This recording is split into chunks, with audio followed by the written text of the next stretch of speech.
आपण पाहत आहात नाशिक खबर न्यूज, जनतेचे हक्काचे व्यासपीठ। राम सेतू पूल, सराफ बाजार, दही पूल परिसरातील कामांवर स्थानिकांची नाराजी। नगरसेवक शाहू महाराज खैरे संतप्त। नियोजन शून्य कामांमुळे नागरिक त्रस्त। नाशिक आगामी कुंभमेळा 2027च्या पार्श्वभूमीवर रामकुंड परिसरातील रामकाल पथ व गंगा घाट परिसरात सुरू असलेल्या विकास कामांबाबत स्थानिक नागरिकांमध्ये नाराजीचा सूर उमटत असून ज्येष्ठ नगरसेवक शाहू महाराज खैरे यांनीही अधिकाऱ्यांच्या कामकाजावर उघड नाराजी व्यक्त केली आहे। नागरिकांना विश्वासात न घेता आणि कोणतेही योग्य नियोजन न करता कामे सुरू असल्याचा आरोप त्यांनी केला आहे। मागील आठवड्यात रामकुंड राम सेतू पूल, सराफ बाजार, दही पूल, गंगा घाट परिसराची पाहणी करताना नगरसेवक शाहू महाराज खैरे यांनी अधिकाऱ्यांना स्थानिक नागरिकांच्या समस्या समजून घेण्याची सूचना केली होती। घाट परिसरात सुरू असलेल्या कामांमुळे नागरिक, दुकानदार आणि भाविकांना अनेक अडचणींना सामोरे जावे लागत असल्याचे त्यांनी सांगितले। कामे करायची असतील तर ती नियोजनबद्ध पद्धतीने झाली पाहिजेत। स्थानिक लोकांना विश्वासात घेतले पाहिजे, त्यांच्या समस्या जाणून घेतल्या पाहिजेत, मात्र तसे होताना दिसत नाही, अशी नाराजी त्यांनी व्यक्त केली। खैरे यांनी प्रशासनावर टीका करत घाट परिसरात सुरक्षेचे योग्य नियोजन, वाहतूक व्यवस्था आणि नागरिकांना पर्यायी सुविधा आणि कामांचे वेळापत्रक स्पष्ट नसल्याने गोंधळाची परिस्थिती निर्माण होत असल्याचे सांगितले। अनेक ठिकाणी कामे सुरू असताना नागरिकांना पूर्वकल्पना दिली जात नसल्याचाही मुद्दा त्यांनी उपस्थित केला। दरम्यान महापौर हिमगौरी आडके, उपमहापौर विलासअण्णा शिंदे, स्थायी समिती सभापती मच्छिंद्रभाऊ सानप आणि संबंधित अधिकाऱ्यांनी रामकुंड परिसरातील विकास कामांची पाहणी करत कामाची गुणवत्ता, सुरक्षितता आणि गतीचा आढावा घेतला। यावेळी कामे वेळेत पूर्ण करण्याच्या सूचना देण्यात आल्या असल्या तरी स्थानिक नागरिकांना विश्वासात घेऊनच कामे झाली पाहिजेत, अशी मागणी परिसरातून जोर धरत आहे।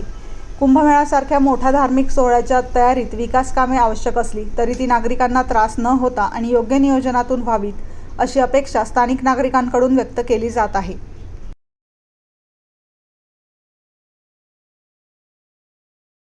सिटीच्या माध्यमातून कामं झाली याच्याबाबत आम्ही एक छोटासा दौरा केला, परंतु तो आमचा पूर्ण झालेला नव्हता। आम्हाला परत दौरा तो करायचा आहे।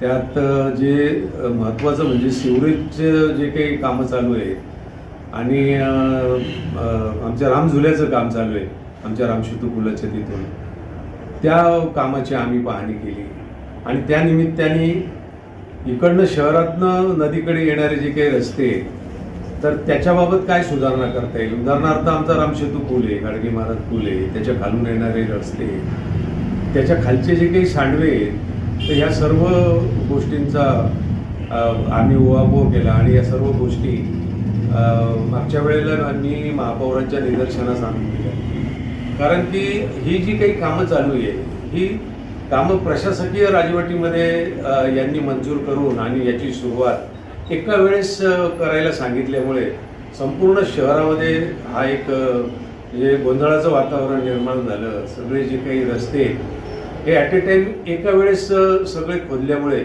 आज शहरामध्ये खूप मोठ्या प्रमाणामध्ये कोंडी निर्माण झाली। शहरामध्ये जे रस्ते ट्रॅफिक आहे याच्यामध्ये अडथळे हे निर्माण झालेले, तर ते कसे आपल्याला लवकरात लवकर मोकळे करता येतील याच्याबाबत महापालिकेच्या अधिकाऱ्यांना आम्ही सूचना केल्या। दागिन्यांची आवड आणि विश्वासाची जोड म्हणजेच मंडलिक बंधू सराफ। आमच्याकडे तुम्हाला मिळेल शुद्ध सोन्याची हमी आणि मन मोहून टाकणाऱ्या नवनवीन आकर्षक डिझाईन्स। तुमच्या जुन्या सोन्याला मिळवा अगदी योग्य दर आणि आमच्या सोप्या हप्त्यांच्या सुवर्ण बचत योजनेचा आजच लाभ घ्या। आमची नम्र आणि विश्वासार्ह सेवा तुम्हाला नक्कीच आवडेल। अधिक मासाच्या पवित्र पर्वानिमित्त खास फॅन्सी जोडवी, पैंजण आणि तुमच्या लाडक्या जावयासाठी वाण आमच्याकडे उपलब्ध आहे। तसेच मन प्रसन्न करणाऱ्या शुद्ध चांदीच्या देवदेवतांच्या मूर्ती, पूजा साहित्य आणि भेटवस्तूंचा खास संग्रह एकदा नक्की पहा। उत्तम गुणवत्ता आणि विश्वासाची खात्री। आजच सप्रेम भेट द्या मंडलिक बंधू सराफ यांना।